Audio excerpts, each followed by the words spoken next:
Okay, everyone. I'm going to teach you how to enter the data into the spreadsheet.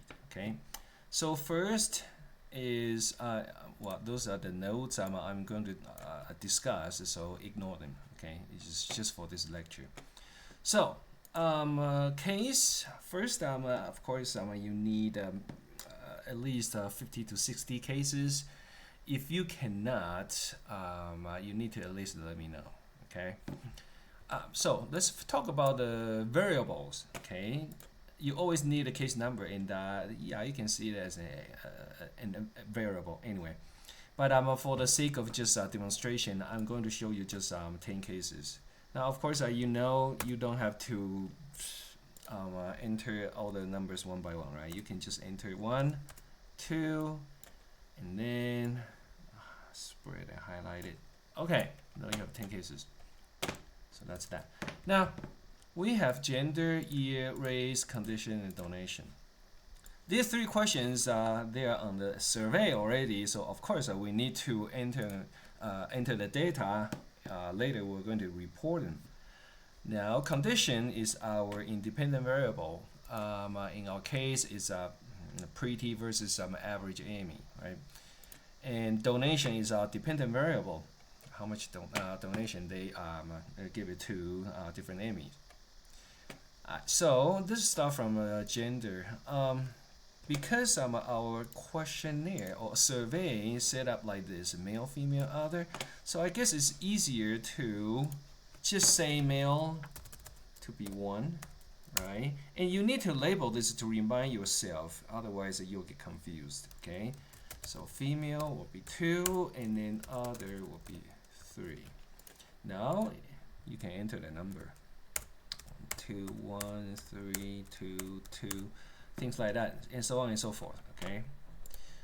The year they were born, enter that, 1999, and so on and so forth. I'm not going to enter all of them. Okay. Now the race, there are different categories. So what we can do is this. We select these and then paste, right?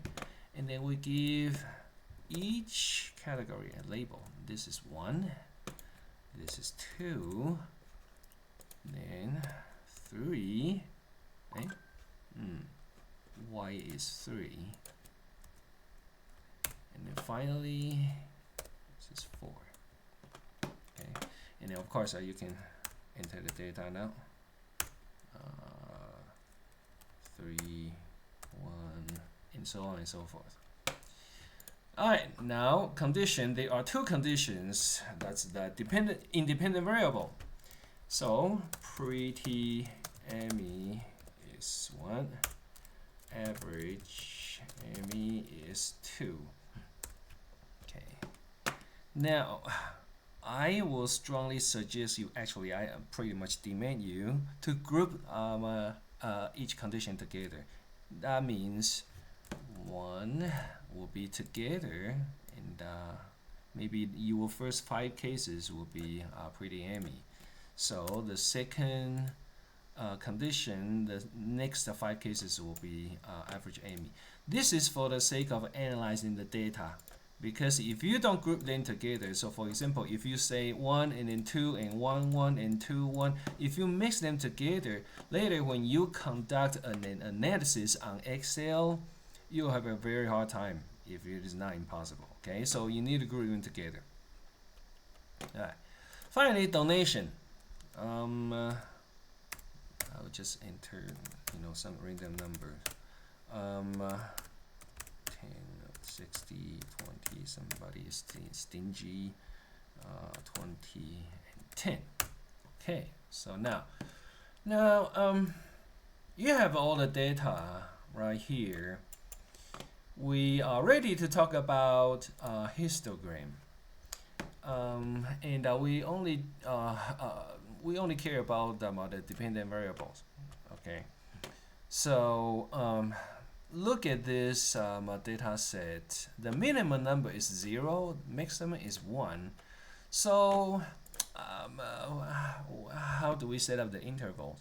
I prefer from, like every 10 or even maybe 20 is good enough, but I mean, more than 20 probably is a little bit awkward. The interval probably is too much. So minimum is 0, maximum is 10. 100, sorry. Alright, that is the bin. So we are pretty much ready to do the histogram.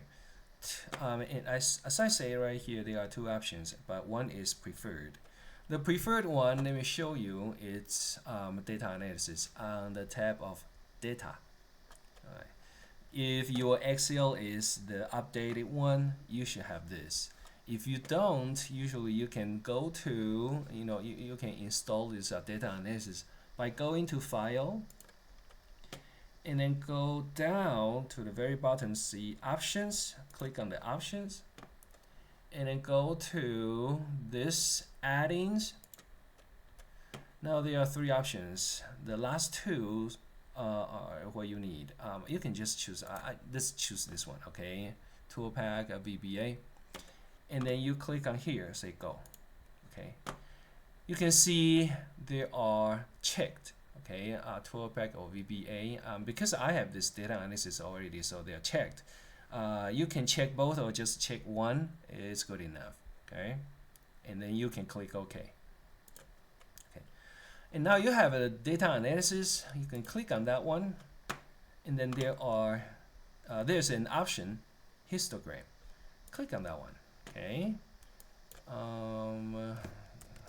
That's for the last. All right. So now, input range is the whole data set, the dependent variable, okay? The bin range, click on this one, and then you can select the bin you just set up, okay? Then click on this output range, and then click on any cell you want the output to be displayed, right? And then finally, make sure you click on this chart output, so it will show you the histogram. Click on OK.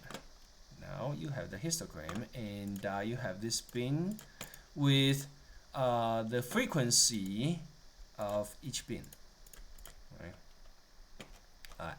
So this is one option which is preferred, but I can show you the other option.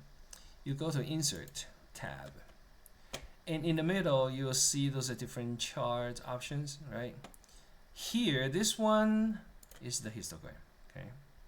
Well, actually, before you select this one, you need to highlight the data.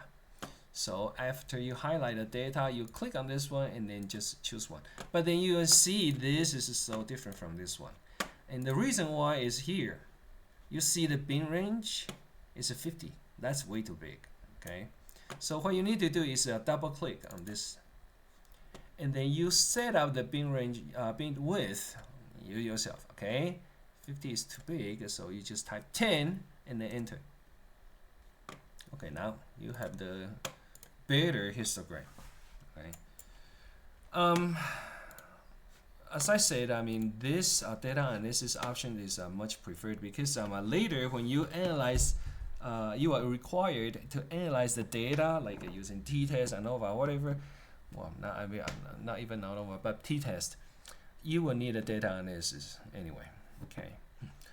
Now, just so you know, if this doesn't work, nothing works, then I have some suggestions. For example, you can, I don't know, go to a public libraries and use their computer, or borrow a friend's computer and try it. Or you can contact Mr. Woodard. The contact information is on the homepage. 333 is a homepage. Okay. Or you can contact the Western's IT help desk. They might be able to help you. And if everything all fails, okay, then what you can do is just draw it by hand. Okay. There are only 50, 60 cases. Paper and pencil, drawing by hand. It's not too bad. Okay. So present these options to you. Any questions, just let me know. Okay.